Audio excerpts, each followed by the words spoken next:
Ciawi. Oh, dari Ciawi.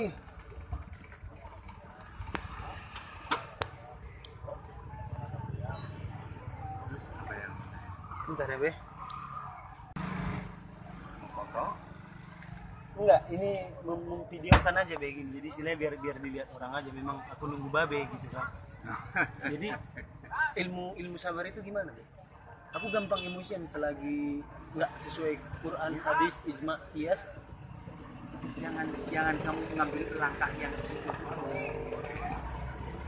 Masalah ijma qiyas itu kan urusan pendapat pemahaman dari madhab ya kan? Heeh. Jadi masalah ijma qiyas itu nggak usah kamu kaji dulu ya, misalnya kayak torekot, hakikat, makrifat itu nanti belakangan. Yang penting kamu belajar, kamu itulah syariatnya saja. Kalau syariat kita sudah mapan ya, tentu yang lain pasti akan mengikuti, karena sumber ibadah itu cuma hanya dua, Quran dan Sunnah. Ya, umpamanya Rasul saja yang membawa agama tidak memberikan contoh, nah kita mau ngikutin siapa?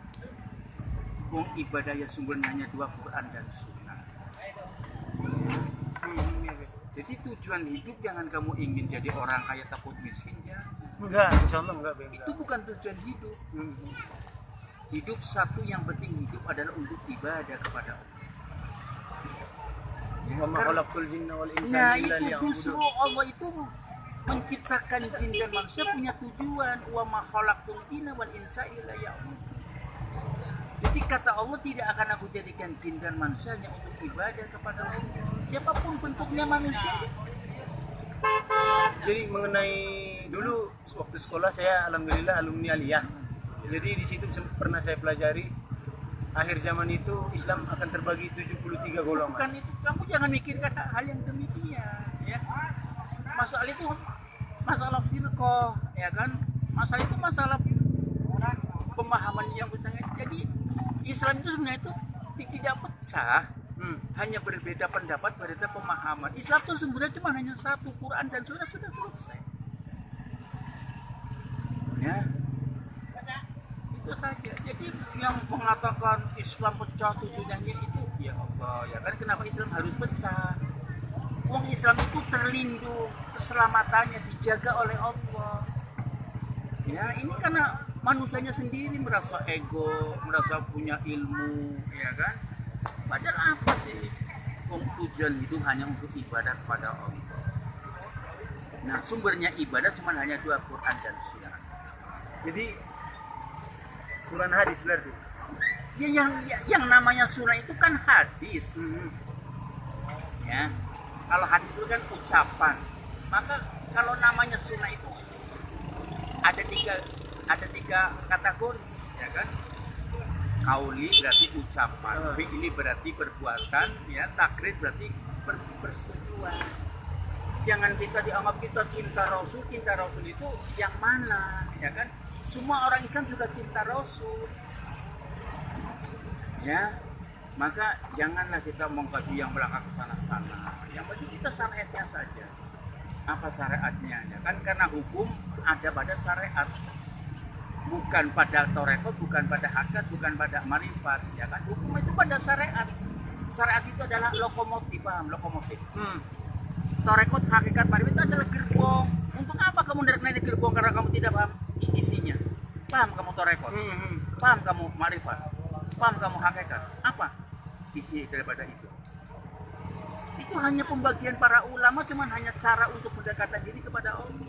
Kita sama tujuannya, tinggal lagi beda kendaraannya. Mungkin ada yang naik motor, ada yang naik mobil, ada yang naik sampan, kapal laut. Jadi kalau kita ibadah kita itu jangan dikiaskan kepada kendaraan. Kendaraan itu adalah duniawi. Iya, itulah maksudnya kiasnya gitu. Ya. Secara kiasnya gitu aja. Kalau kendaraan itu duniawi, kalau masalah ibadah itu adalah urusannya Allah dan Rasul. Ya. Jadi nggak bisa kalau ibadah diambil misalnya ibarat kita jalan, kalau kota lurus jalan, bukan. Tujuan ibadahlah iya karena abudu wa iya karena. Nah itu tujuan ibadah. Hanya padamu ya Allah kita ibadah, dan hanya padamu ya Allah aku mohon pertolongan. Itu kan hanya teori, praktek dong. Tidak sedikit orang Islam yang salah langkah kok. Nah itulah yang saya maksud tadi di Iya 73 karena golongan. butuhnya pada Allah, tapi giliran iya karena sa'inya minta kepada makhluk.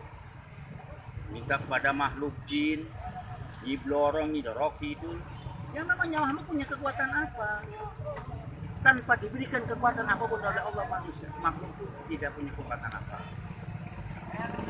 Ya, cuman hanya kamu mohon pertolongan kepada Allah. Jangan pada siapa.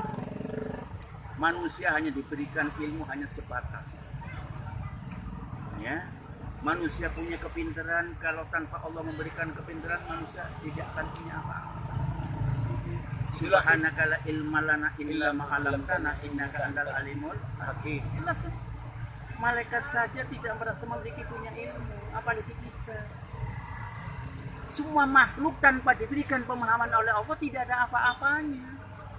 Jangan kita mengidolakan akal kita, mengidolakan kecerdasan kita. Akal ini harus diukur dengan Al-Quran dan Sunnah kalau kita akan benar hidup. Ukurannya benar dan tidaknya akal kita itu diukur oleh Quran dan hadis. Baru akan benar. Mana mungkin Al-Quran akan salah, mana mungkin hadis akan salah. Makanya Kadang-kadang akal kita yang jorok. Mengistimewakan, mengidolakan, wah dia mah cerdas. Waduh, cerdas apanya? Manusia terbatas. Tanpa diberikan pemahaman oleh Allah, manusia tidak punya apa-apa. Jangan kita mendewakan akal kita. Ya, itu orang itu cerdas. Jenius. Jenius dari mana? Mana ada manusia jenius? Mana ada manusia cerdik? Tidak ada. Illa ma'alam tanah, kecuali Allah yang memberikan kecerdasan, Allah yang memberikan pemahaman. Ya, jadi kita tuh harus kita kembalikan kepada syariat saja. Ya, akal manusia itu terbatas. Jangan kita mendewa-dewakan akal kita dan jangan kita yang mengistilahkan tidak ada apa-apanya. Baik dan tidaknya manusia bukan diukur oleh pakaian. Ya, banyak orang yang berpakaian bagus-bagus, akhlaknya. iya. Baik dan tidaknya manusia bukan diukur dari pakaian, akhlak. Banyak orang yang pakaian bagus, akhlaknya bejat. Tidak sedikit. Jadi waktu saya baru-baru hijrah, ada temen yang maaf, ada istilahnya masuk ke nggak tahu lah, nggak usah saya bilang namanya. Jadi bilang dia diwajibkannya sholat itu diwajibkannya ke masjid. Nah, jadi saya bilang aku memang tidak pernah habis Quran, tinggal lagi namanya hatam udah pernah gitu kan. Yang namanya sholat itu wajib di masjid itu tidak, ya kan? Masa di rumah katanya nggak dianggap, nggak dihitung pahala? Seolah-olah wajib jadi di masjid itu. Ya, Dia makanya heran saya. Mengapa ngukur ukuran ibadahnya manusia? Yang mengukur nilai ibadah itu adalah Allah, bukan manusia. Sholat di masjid punya nilai 27 Iya. derajat. Ya kalau kita paham syarat rukunnya jamaah, kalau tidak Iya. seakan-akan jangan kita lah memvonis amalan seseorang, seakan-akan kita lah yang paling benar. Kalau kamu sholat tidak di masjid tidak benar, siapa bilang? Ya, nggak usah halian begitu. Yang penting kita lah kembalikan pada syaratnya saja lah. Ya, jadi baik dan tidaknya manusia bukan hanya dilihat dari pakaian, itu adalah yang dia adalah akhlak. Iya Pak.